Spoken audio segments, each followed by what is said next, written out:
Quel type de lait consommer? Quelle différence nutritionnelle entre lait de vache, de chèvre et de brebis?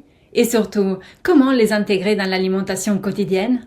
Bonjour, je suis Martha Erico et j'ai créé cette chaîne pour vous aider pour retrouver une alimentation saine, facilement disponible, abordable et qui s'adapte facilement aux besoins de chacun, quel que soit le contexte socio-économique, le lieu de résidence ou ses capacités.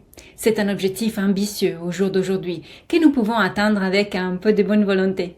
Abonnez-vous à cette chaîne car ensemble, nous construisons une nouvelle relation à l'alimentation pour un monde meilleur.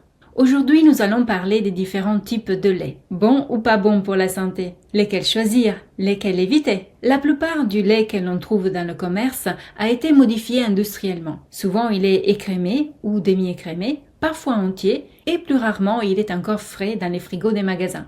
Pour obtenir du lait à longue conservation, l'industrie doit le pasteuriser, puis le rendre inerte, ce qui demande des processus à grande échelle et une modification des états physiques et des nutriments.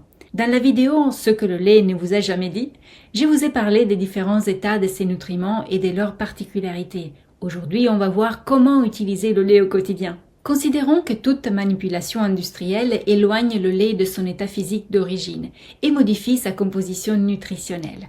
L'organisme sait reconnaître comme amis les aliments dans leur état d'origine, tels que la nature les a produits.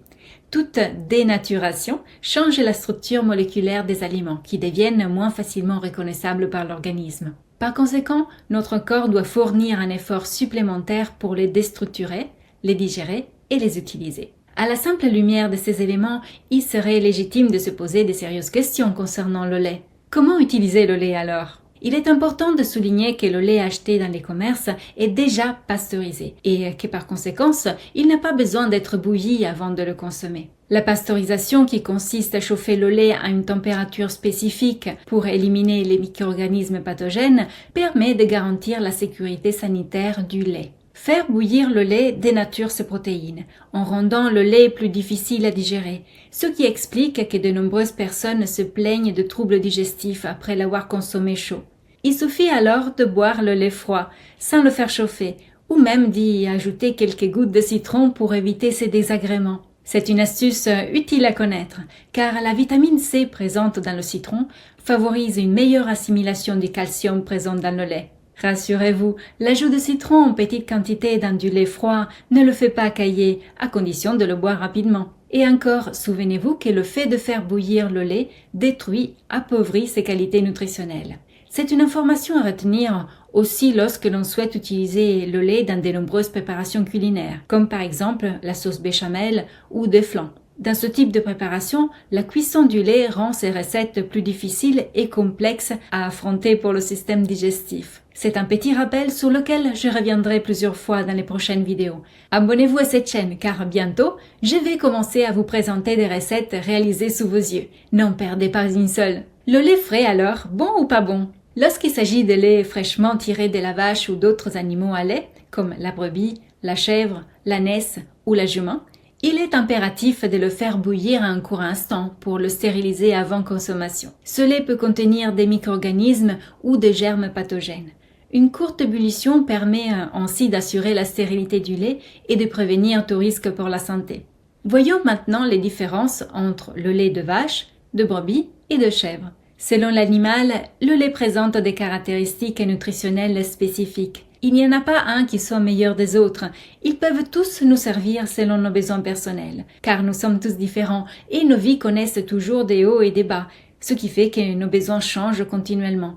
Connaître les particularités des différents types de lait nous aide à les choisir en fonction de ce que nous vivons. Je vous rappelle qu'il n'y a pas d'alimentation universelle adaptée à tous, mais nous devons plutôt apprendre à ajuster, à moduler notre alimentation selon notre âge et nos activités. C'est pour cela que j'ai créé la formation Adapter son alimentation, pour vous permettre d'accéder facilement à des outils pratiques pour connaître les aliments qui vous correspondent chaque jour et comment les préparer. Chaque aliment a ses propriétés et nos organes aiment qu'on leur cuisine des recettes adaptées à leur capacité digestive. Pour accéder dès maintenant à la formation Adapter son alimentation, suivez le lien en dessous de cette vidéo. Et revenons au lait. On va commencer par le lait de brebis, qui est le plus riche en lipides, en protéines et en minéraux.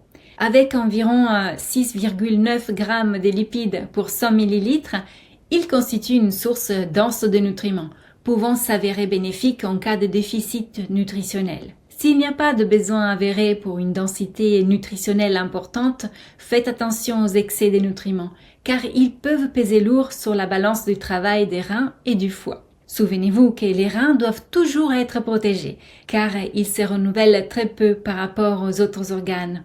Si vous voulez en savoir plus sur comment protéger les reins, je vous mets en description le lien vers les vidéos que j'ai déjà publiées pour apprendre à protéger ces reins. La richesse en nutriments du lait de brebis le rend aussi plus difficile à digérer, notamment pour les personnes qui ont une digestion lente et celles qui souffrent de troubles intestinaux tels que la diarrhée ou même le simple météorisme.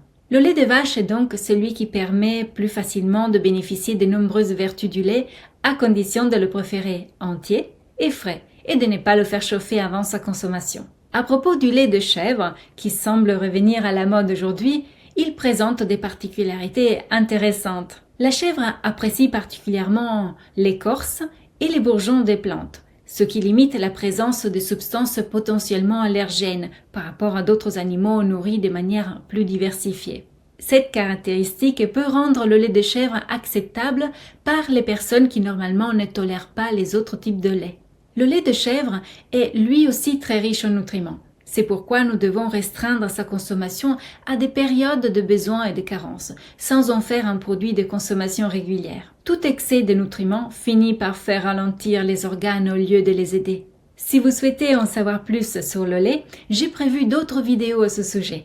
Abonnez-vous à cette chaîne pour ne rien manquer. À demain pour une nouvelle vidéo et d'ici là, souvenez-vous qu'il est toujours le bon moment pour prendre soin de soi et de son assiette.